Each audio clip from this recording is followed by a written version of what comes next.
So scientists have just simulated a war between the US and Russia. But right before I show you that, check this out.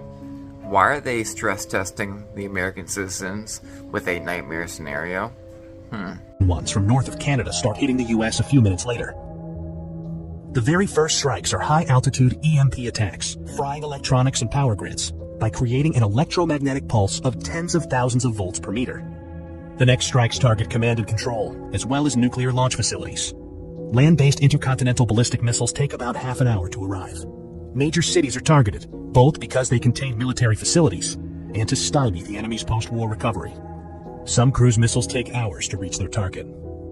Each impact creates a fireball about as hot as the core of the sun, followed by a radioactive mushroom cloud. These intense explosions vaporize people nearby and cause fires and blindness further away. The fireball expansion then causes a blast wave that damages buildings, crushing nearby ones. The United Kingdom and France have nuclear capabilities and are obliged by NATO's Article 5 to defend the US. So Russia hits them too.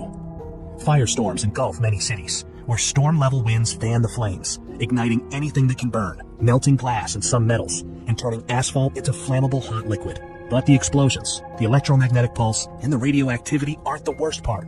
Nuclear winter is, caused by the black carbon smoke from the nuclear firestorms. The Hiroshima atomic bomb caused such a firestorm, but today's hydrogen bombs are much more powerful. A large city like Moscow, with almost 50 times more people, can create much more smoke.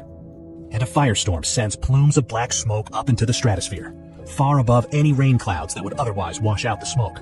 This black smoke gets heated by sunlight, lofting it like a hot air balloon for up to a decade. High-altitude jet streams are so fast that it takes only a few days for the smoke to spread across much of the northern hemisphere.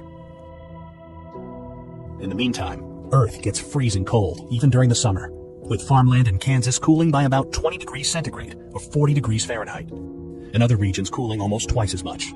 A recent scientific paper estimates that over 5 billion people could starve to death, including around 99% of those in the United States, Europe, Russia, and China.